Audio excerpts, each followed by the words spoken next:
Olá, senhores. Essa é a primeira aula do módulo de Direito Processual Civil do curso destinado à OAB, a Ordem dos Advogados do Brasil, exame que está sendo feito regularmente através da banca da FGV, da Fundação Getúlio Vargas. Eu estarei com vocês aqui na disciplina Direito Processual Civil. Meu nome é Maria Carolina Cancela de Amorim. E nós vamos começar a trabalhar a parte de teoria geral do processo. Sempre vamos nos pautar no edital do concurso. O primeiro ponto do edital diz respeito justamente à teoria geral. O edital do exame da OAB da nossa disciplina é um edital bastante extenso. Obviamente que nós vamos contemplar toda a matéria. E, sem dúvida alguma, que o direito processual civil é uma das matérias mais importantes dentro dos diversos ramos do direito. Esse primeiro tema da teoria geral diz respeito ao conceito da disciplina, as características, vamos examinar também os princípios, porque, sem dúvida alguma, é um tema bastante importante que não só pode aparecer na prova de direito processual, como também pode aparecer, inclusive, na prova de direito constitucional, uma vez que vamos abordar os princípios constitucionais. É importante para todo candidato que está estudando direito processual, ele tenha, obviamente, uma legislação atualizada. Um código atualizado é imprescindível para um bom estudo, de forma que você não corra nenhum risco de estudar com uma legislação ultrapassada. Hoje existem vários mecanismos modernos que permitem que o candidato atualize a sua legislação. É importante também, para aqueles que quiserem, procurem estudar por um Código de Processo Civil comentado. Existem vários códigos comentados muito bons no mercado que podem servir de base para o estudo de vocês. O Código de Processo Civil comentado do professor Nelson Nery Júnior, o Código de Processo Civil anotado do professor Teotônio Negrão, enfim, qualquer código comentado ou anotado, atualizado, é, sem dúvida alguma, também uma excelente fonte para o acompanhamento das aulas. Quanto à doutrina, obviamente que os senhores já estão acostumados a examinar um ou outro autor. O que é importante é pensar que não dá para estudar o direito processual civil sem uma base bibliográfica. Então, é importante que os senhores elejam um autor da vossa preferência e procurem estudar pelo curso. O curso desse autor, seja o professor Humberto Teodoro Júnior, ou o professor Alexandre Câmara, ou também o professor Marcos Vinícius Rios Gonçalves. Escolham um doutrinador e comecem a estudar pelo curso, volume 1, volume 2, volume 3. Também é uma excelente forma de melhor aproveitar o seu estudo. E, além disso, você tem todo o material de apoio do curso Mestre dos Concursos, que vai ajudá-lo na progressão dos seus estudos, no desenvolvimento da sua formação. Nesse curso, então, nós vamos abordar os principais temas do edital, vamos abordar todos os temas do edital, considerando aquilo que é imprescindível. E, sem dúvida, vamos a cada instante inserir algumas questões acerca do tema. Vamos inserir, sempre que possível, questões recentes dessa banca ou até mesmo de outras que digam respeito a esse tema para melhor incrementar o nosso estudo. Visto isso, senhores, vamos dar o primeiro passo para o estudo do direito processual civil. É importante que os senhores tenham a legislação nas mãos, não só o Código de Processo Civil, como também a Constituição Federal. Então vamos lá. Neste primeiro momento, nós vamos relembrar alguns itens importantíssimos no estudo da introdução ao direito processual civil. Vamos abordar os seguintes pontos: noções gerais do direito processual civil, as regras de conduta, os conflitos de interesse, os direitos material e processual, as denominações da nossa disciplina e também a relação com os demais ramos do direito. Em seguida, nós vamos passar para estudar a norma processual, a competência para legislar sobre a norma processual e as fontes do direito processual, sendo ela fontes formais e fontes materiais. Então, vamos começar com o tema Noções Gerais do Direito Processual Civil. Vamos lá. É absolutamente importante que o candidato ele relembre alguns itens importantes da chamada trilogia do direito processual, que vocês estudaram provavelmente no início da faculdade, na disciplina Teoria Geral do Processo. Que itens são esses? Ora, senhores, imaginem que entre duas pessoas, A e B, exista uma relação jurídica. O que é mesmo uma relação jurídica? O que diferencia a relação jurídica de uma relação meramente social? A relação jurídica, senhores, é aquela que une duas partes e está protegida, agasalhada pelo ordenamento jurídico. Então, eu posso dizer que existe uma relação jurídica. Quando, por exemplo, eu tenho a seguinte situação concreta. A parte A faz um empréstimo a B. Empresta a B R$5.000, fixando a data para o pagamento. É possível dizer que entre elas existe uma relação jurídica? Sim, perfeitamente. Uma relação jurídica de crédito e débito, devidamente prevista no ordenamento jurídico.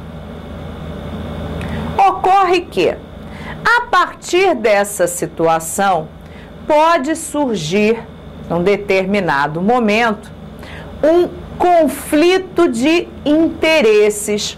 Vejam, no momento em que A combina com B a data para pagamento e B se nega a fazer este pagamento, surgiu entre eles de forma inequívoca um conflito. Nós vamos chamá-lo de conflito de interesses. E aí vem a pergunta: qual é a pretensão de A? Se A é o credor, e B, portanto, o devedor, A, como credor, tem como pretensão, obviamente, receber o dinheiro. Acontece que, diante deste conflito, B está oferecendo uma resistência. Percebam, B está se negando a devolver o dinheiro. Então, estamos diante do que chamamos de pretensão resistida. Um conflito de interesses qualificado por uma pretensão resistida é o que nós chamamos de lide.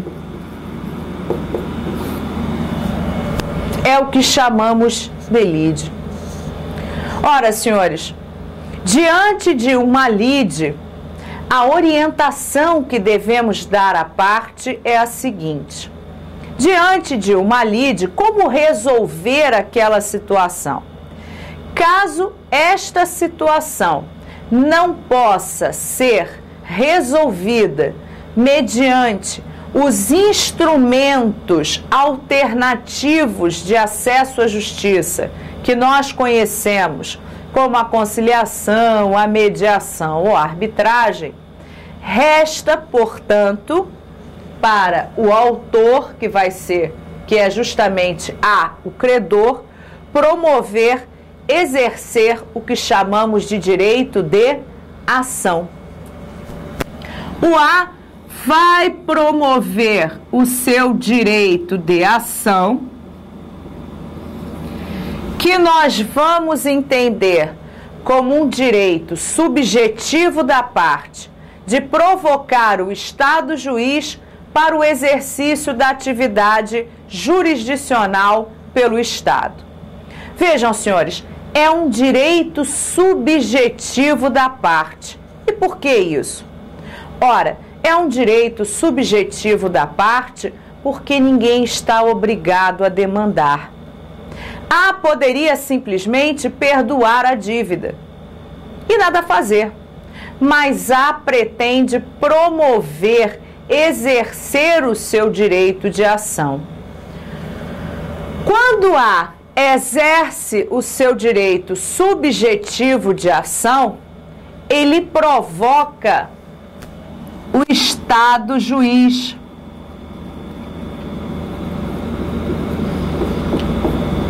Que nós aprendemos por força do princípio da inércia estabelecido nos artigos 2º e 262 do CPC, o Estado permanece quieto, parado, esperando ser provocado pelas partes para que então possa agir. Isto como regra geral, com a exceção pertinente ao inventário. Mas, como regra, aplica-se o chamado princípio da inércia. O Estado fica quieto, parado, esperando para exercer a sua atividade jurisdicional. E esse exercício é provocado, será provocado em razão do exercício do direito de ação pela parte autora. Uma vez provocado o Estado juiz é provocado para quê? Para exercer a sua função precípua, que é chamada de jurisdição. Vejam, senhores, o que é a jurisdição? A jurisdição é um poder do Estado. A jurisdição é o poder que o Estado tem de dizer e de aplicar o direito ao caso concreto. Nós vamos observar, a partir da análise do artigo 2º da Constituição Federal, quando nos traz o princípio da tripartição dos poderes, executivo, legislativo e judiciário, que para nós o que nos interessa é justamente o poder judiciário. Por quê? É através do poder judiciário que o Estado exercerá a sua função jurisdicional, ou seja, dizer e aplicar o direito ao caso concreto, sempre que for devidamente provocado, através do exercício do direito de ação.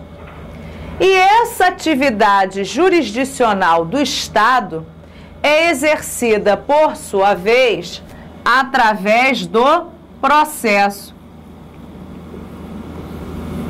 Pronto. Acabamos de relembrar em poucos minutos a trilogia do direito processual civil. O estudo da ação, da jurisdição e do processo. É com base nesse pilar, nessa trilogia, que nós vamos desenvolver todo o estudo acerca da teoria geral do processo civil. É a partir daqui que a gente começa a estudar conceito de ação, natureza jurídica da ação, teorias da ação, elementos da ação, partes, objeto e causa de pedir. Vamos estudar as condições da ação, relembrando que as condições são aquelas estabelecidas no artigo 267, inciso 6 do CPC, ou seja, legitimidade de causa, interesse de agir, possibilidade jurídica do pedido. E vamos estudar também, separadamente, o exercício da atividade jurisdicional do Estado. Conceito de jurisdição, que nós já apontamos aqui, as características básicas, os princípios, a diferença da jurisdição contenciosa para a voluntária. E também, ao final, vamos estudar o processo. Vamos perceber que o conceito de processo em nada se confunde com procedimento. O processo nada mais é do que um conjunto de atos processuais que se desenvolvem regularmente para compor a lide. Vamos estudar as espécies de processo, entendê-lo dentro da estrutura e fazer a distinção do processo para o procedimento. Tudo isso será abordado de forma adequada. Mas nesta introdução geral, é preciso que os senhores relembrem essa trilogia da teoria geral do processo: o conceito de ação, o conceito de jurisdição e o conceito de processo. E nada melhor do que partirmos de um exemplo simples, uma relação de crédito e de débito. Porém, exemplo esse que vai nos ajudar, vai nos auxiliar efetivamente a perceber a presença dessa trilogia. A partir desse estudo, nós vamos desenvolver a nossa matéria, o direito processual civil. Então, vamos lá. Nós sabemos que, diante deste conflito, diante desta lide, já vimos que se faz necessário promover uma ação. Por quê? Porque simplesmente não existe mais espaço para o que chamamos de autotutela. Ou seja, a própria parte resolvendo os seus conflitos sozinha, como acontecia no passado distante. A autotutela, ela não é mais permitida no ordenamento jurídico, justamente porque o Estado, de forma imparcial, tomou para si a função de compor os conflitos na sociedade. Você ainda percebe a possibilidade do exercício da autotutela quando nós estamos falando na proteção da propriedade. Porém, efetivamente, dentro do conceito de moderação. É possível que a parte exerça uma proteção à sua propriedade, porém, usando meios moderados, como bem os senhores também estudam lá no direito penal. Mais um detalhe. O conflito de interesses, como bem nós já vimos, surgindo o conflito de interesses entre as partes, devemos observar presente a resistência à pretensão autoral e lembrar que um conflito de interesses qualificado por uma pretensão resistida, ela se torna o que nós chamamos de lide, uma palavra de apenas 4 letras, mas que é absolutamente importante justamente para, a partir disso aqui, compor o que nós chamamos de trilogia do direito processual, o estudo da ação, da jurisdição e do processo. É importante, então, nesse primeiro momento, traçarmos uma diferença entre o direito material e o direito processual. Vejam, direito material é, por exemplo, o direito civil, As normas que estão lá elencadas no Código Civil são normas, obviamente, de direito material. O direito processual, ele é bem diferente, porque, na verdade, senhores, o direito processual, ele é instrumental. O que significa isso? Instrumental. É o direito processual que instrumentaliza a regra de direito material. Então, imaginemos, os filhos têm o direito de sustento por parte de seus pais. Portanto, é o mesmo que dizer que os pais têm o dever de sustentar seus filhos menores. Ótimo. Regra estabelecida, direito civil, regra de direito material. No caso de descumprimento dessa regra, o que fazer? Quem vai nos dizer isso? Quem vai nos socorrer? Ora, senhores, quem nos socorre é o direito processual. O direito processual, ele instrumentaliza a norma de direito material, ele torna a norma de direito material efetiva. Então, ele vem e nos socorre e nos diz, através da ação de alimentos que deverá ser proposta pelo menor, que em razão da teoria das incapacidades, por ele ser absolutamente ou relativamente incapaz, deverá ser simplesmente representado ou assistido, funcionará como autor na ação de alimentos em face de seu pai ou de sua mãe, dependendo do caso concreto. É absolutamente importante que possamos, então, perceber este efeito potencialmente instrumentalizador. A norma processual, ela instrumentaliza, ela torna efetiva a norma de direito material. E isso não ocorre só, obviamente, no processo civil, ocorre no direito processual como um todo. E os senhores estudam, na verdade, o direito processual civil, que está atrelado ao direito civil. O direito processual penal, que por sua vez é atrelado ao direito penal, e o processual do trabalho ao direito material do trabalho. Porém, é importante ressaltar, fazemos esse estudo, obviamente, de forma integrada.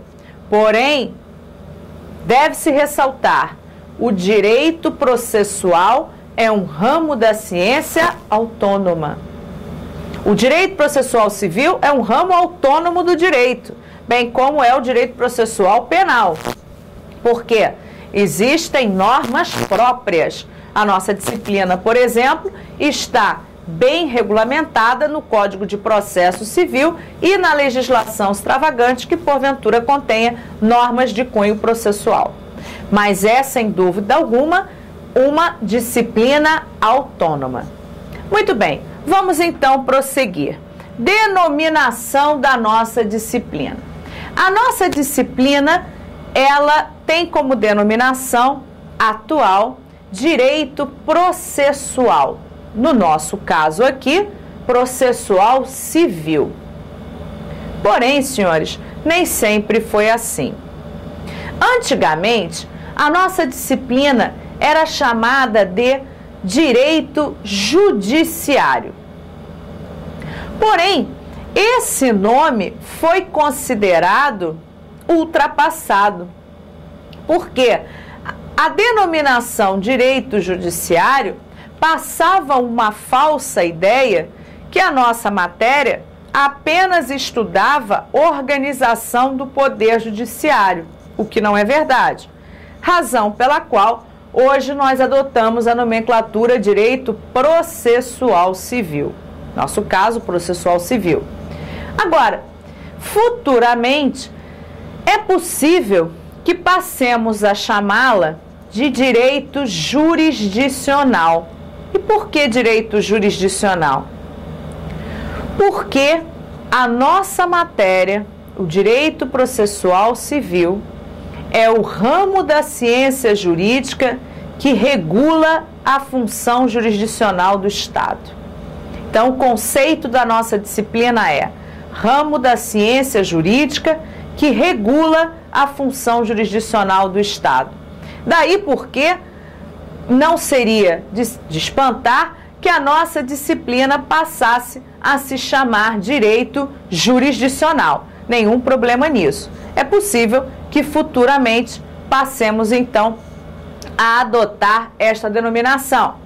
Mas atualmente continuamos com a denominação direito processual, podendo ser civil, penal ou do trabalho, de acordo com a circunstância. Muito bem. E o nosso último ponto: relação da nossa disciplina com os demais ramos do direito. Senhores, essa relação da nossa disciplina com os demais ramos do direito, ela é chamada de interdisciplinariedade. Hoje é possível afirmar que a interdisciplinariedade é fundamental no direito. Em que sentido? Ora, senhores, não é mais possível estudar o direito processual de forma isolada. Eu preciso estudar o direito processual com a Constituição. Eu preciso estudar o direito processual com os demais ramos da ciência jurídica. Isso é fundamental. Eu não posso mais pensar simplesmente num estudo de forma absolutamente isolada. Isso não é mais possível, não é mais permitido. Isso é bastante importante para nós. Quando vamos estudar o direito processual, devemos estar absolutamente atentos a tudo que aprendemos no direito constitucional, porque várias vezes somos questionados acerca da possibilidade da utilização de algum instrumento, se tal norma é ou não constitucional. Para isso, é importante que você conheça, e hoje nós vamos examinar esse tema, os chamados princípios constitucionais do direito processual. Muito bem, essa primeira parte é importantíssimo que os senhores frisem o conceito do direito processual civil, ramo da ciência jurídica que tem por objetivo regulamentar a função jurisdicional do Estado, que os senhores tenham uma boa noção do que é uma relação jurídica, um conflito de interesses, uma pretensão resistida, a lide, e conheçam essa trilogia do direito processual. Ainda que de forma inicial, relembrem essa teoria, a teoria geral do processo, relembrem essa trilogia: ação, jurisdição e processo, porque a partir do conhecimento desses três elementos que nós vamos desenvolver bem esta primeira parte da matéria, que é chamada de teoria geral do processo.